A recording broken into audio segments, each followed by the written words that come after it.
What's up, Speedy's Garage gang? Welcome back to the Speedy's Garage YouTube channel. This week we're headed to Moparty. This will be the third year. I've attended every year. We're gonna go up and run in the Demon Red Eye Hellcat class. You guys watched the last video when I raced at MSHS in Michigan. I think it's Milan, however you pronounce it. My wheels actually, or the tires actually moved about 10 inches on the wheel. I had marked where the valve stem was, and this mark was like way over here. So I went and had them remounted and balanced. And I had read about this stuff. It's Permatex High Tack. Got the spray on. It also comes in a brush on. And I had the tire shop put some of that on the bead of the tire and the wheel, let it set up and get tacky. It's kind of like contact cement, and then remount the tires, which is what I did. So I then set them to 40 PSI and let them set for about a week. Fingers crossed that solves the wheel moving on the tire, or tire moving on the wheel problem that I was having. And now I just have to get all of this in here. Oh boy.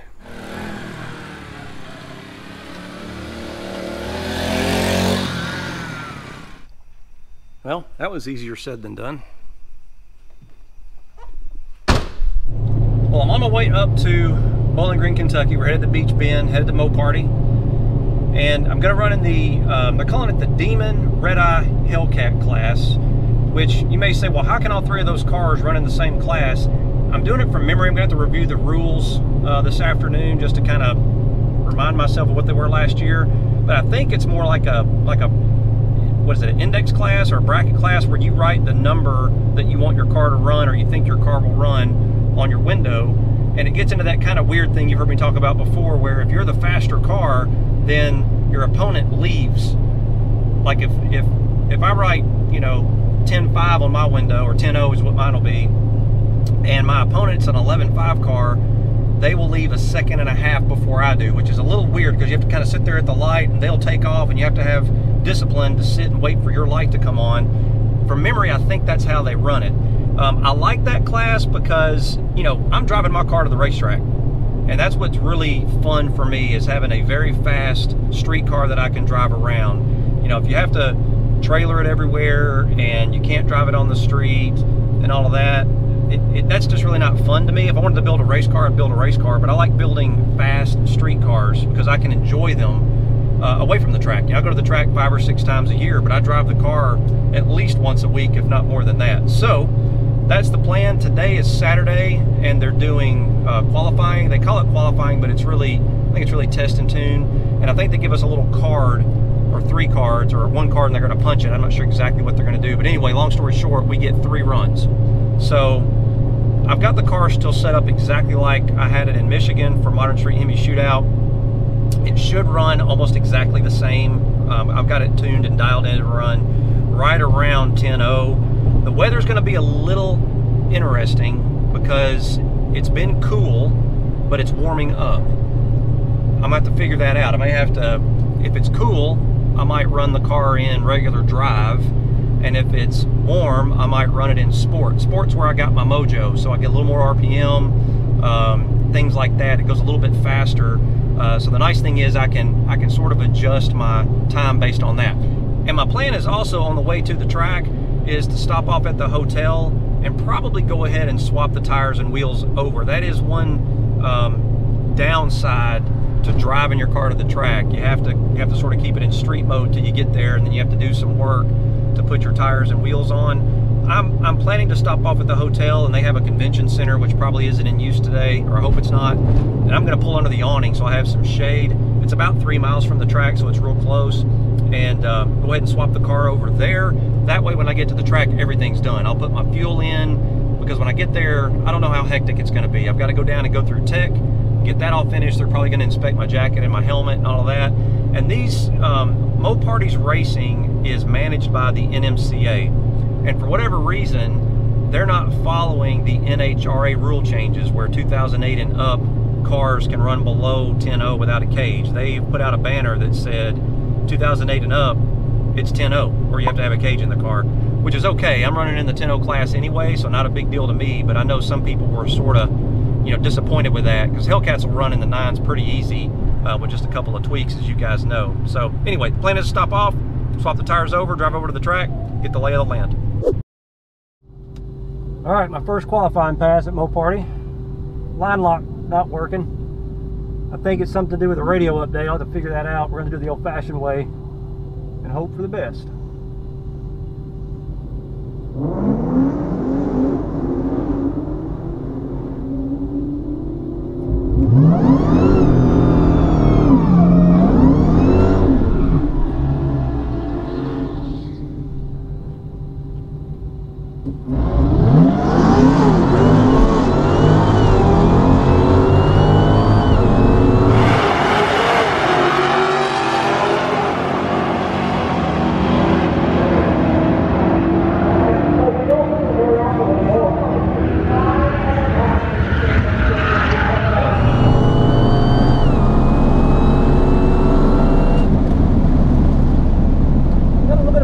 I wonder if my tires spun on the wheels again.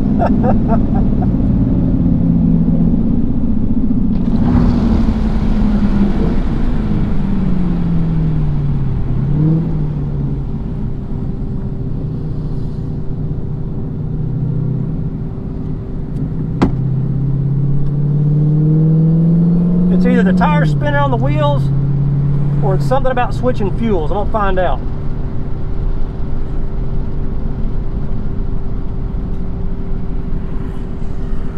And the fuel should be the same. I've tested that before. The E85, very, very close.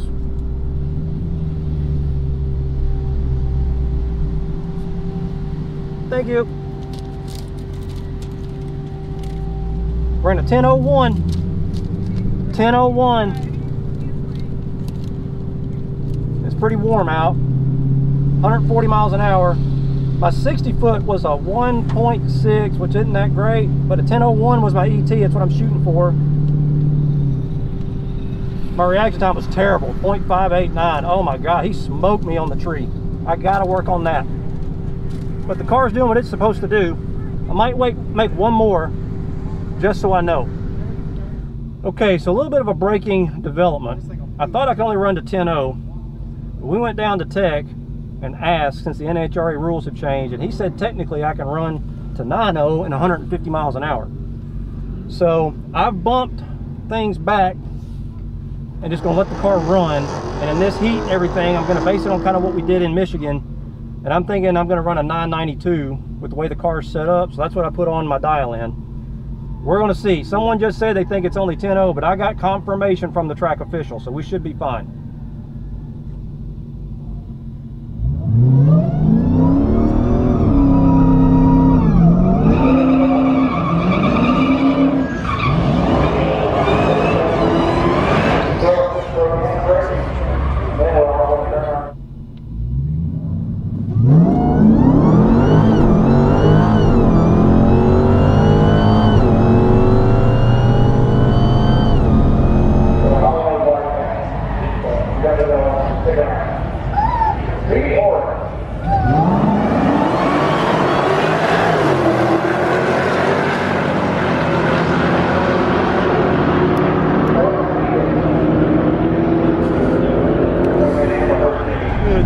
Sunroof opened all the way up. We're about to see how we did on that deal. Might have been faster than 992, but it's a little warm. DA's probably around 2100.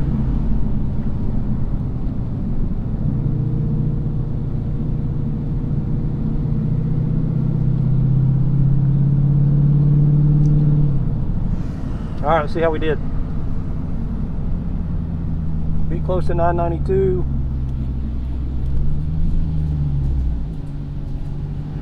Thank you. 994.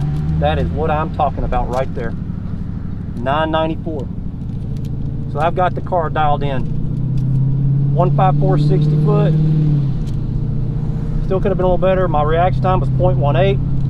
Gotten used to Pro Tree. My first run on the Pro Tree is always a little interesting. I'm pretty happy with that. We'll see how we go. Racing's tomorrow. That's my last qualifier. So we're going to call it a day as far as the track goes.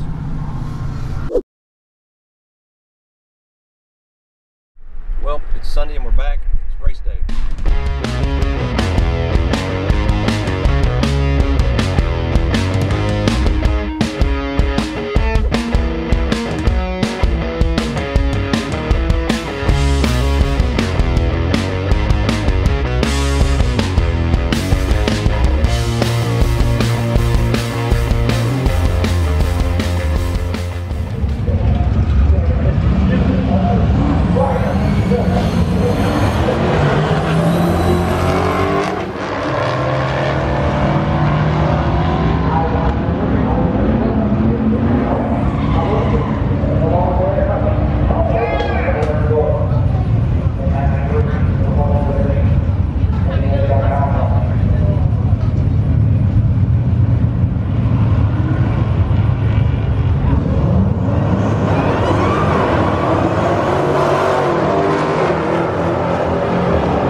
Well, we're in the staging lanes.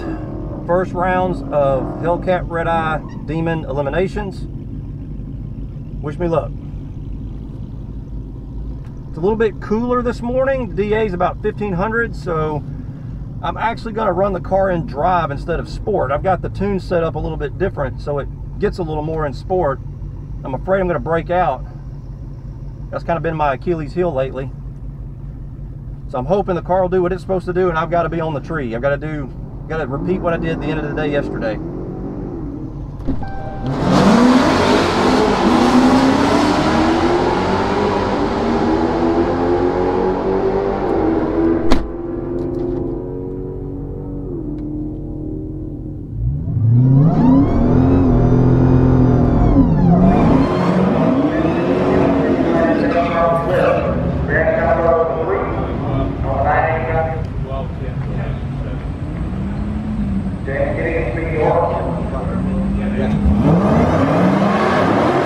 It was at this moment that he knew. He fucked up.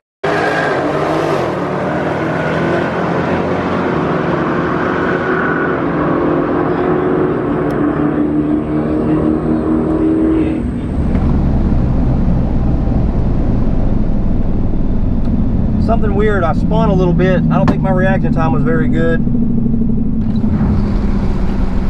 I think he beat me. It's like the car waits on my first pass of the day for some reason. It acts kind of funny.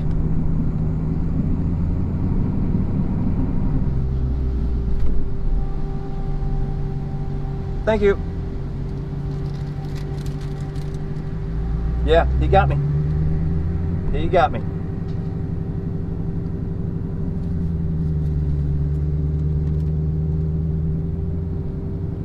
Got me by 0.2.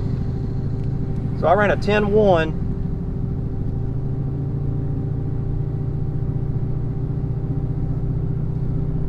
I ran a 10.18, had a 992 dial in. Our reaction time was 0.46. His was 0.34, and he ran a 10.3 on a 10.22 dial in. So he got me. All right, we got James from Arkansas in the right lane and our buddy from MSHS in the left lane. I'm gonna have to root for James since he beat me. Very consistent.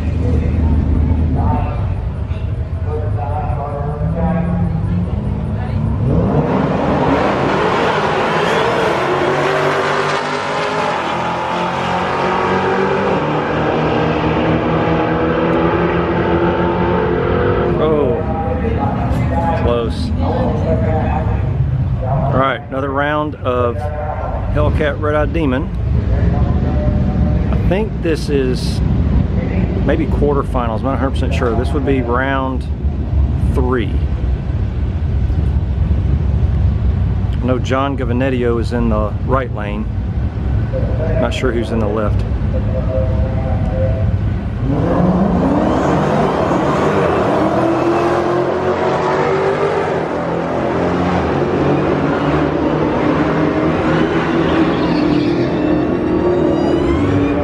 Got him. He's pretty consistent. This is the 6-speed final. Buddy Chad in the right lane. 2 we're rooting for, obviously. Car in the left lane, don't underestimate it. It's been pretty fast. I think 1050s. It's run a couple of times.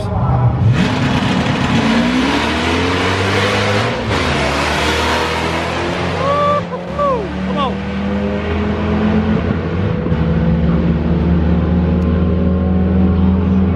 Chad got him. Good job, Chad. All right, this is the Hellcat Red Eye Demon final. Mike in the left lane, John in the right. And no surprise, they're both from MSHS, Modern Street Hemi Shootout.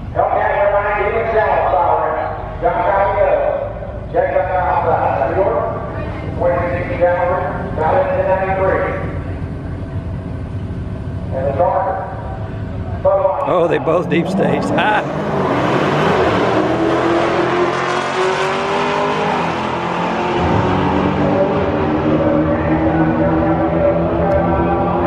Oh, John won it. John won it.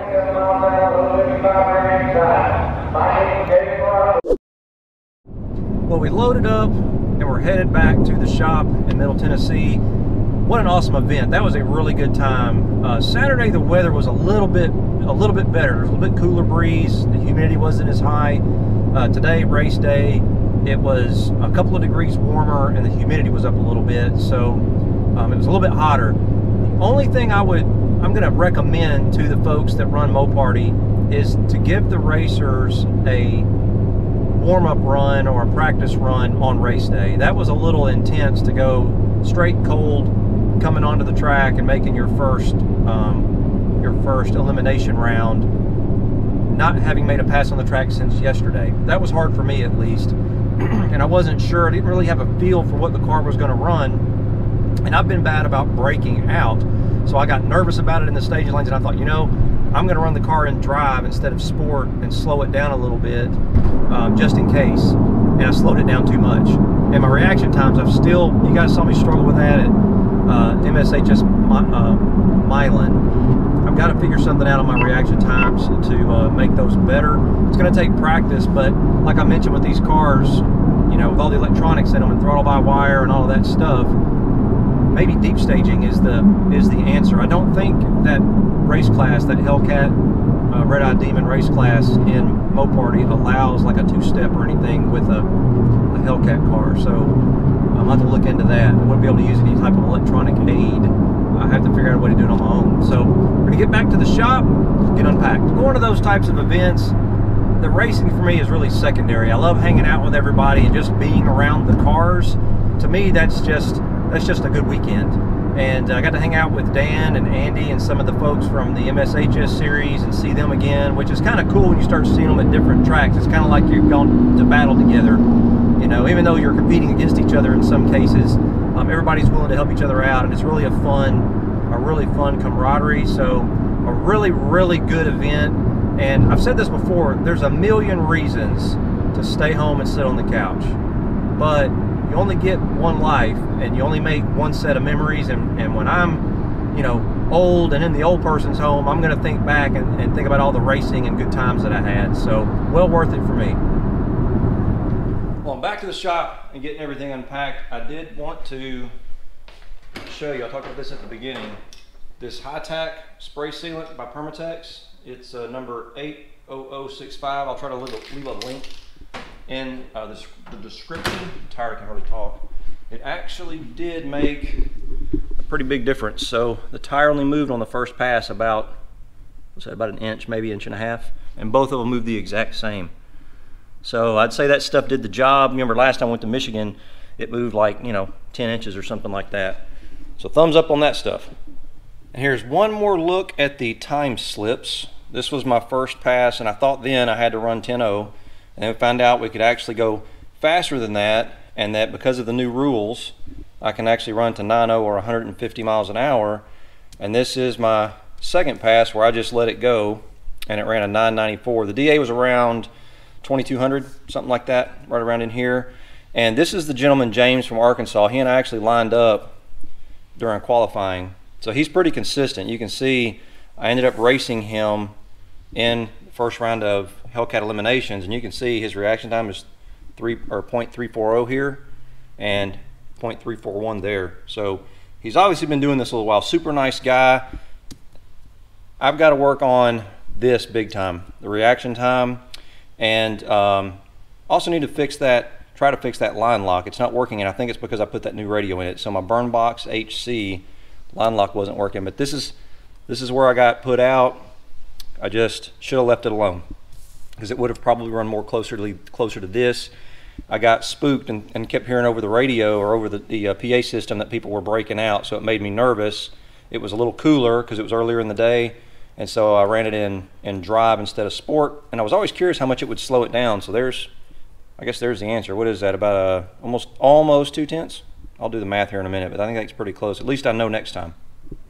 And oddly, I only saw one person from the Hellcat forum. He goes by Vortect on that forum. I got to hang out with him and his wife, Teresa. His name's actually Jim. Hey Jim, if you're watching. And we had a really good time with them. Like I said, we hung out with the MSHS people, Andy and Dan. I met a whole bunch of new folks just hanging out in the pits. And that's really why I go do it. Had a really, really good time. Now we're gonna get after this Red Eye Supercharger that I've very patiently left in the boxes. I knew if I even opened the boxes, I'd start fooling with it. And so I kind of wished I had known, I don't know if I would have changed it. If I had known I could run below 10.0 at Moparty, I might have gone ahead and put that on there. But honestly, once I make that kind of change, it's gonna be probably learning the car all over again. I'm gonna have to figure out what it wants and what it likes, how to get it to consistently run a time. Going out and running a personal best is one thing, and that's fun, and I like doing that too. But when you go to a racing event, you have to be consistent, and I'm gonna need the driver mod. I'm gonna have to work on my, my goal for next season, this will be 2023 racing season, is to work on my reaction time. I'm gonna have to play around with that a little bit and find a way to make that better. I hope you enjoyed the video. Please give it a thumbs up if you did. Be sure to check us out on Instagram. It's at Speedy's_garage, as well as the website, www.speedysgarage.net, and hopefully I will see you out there.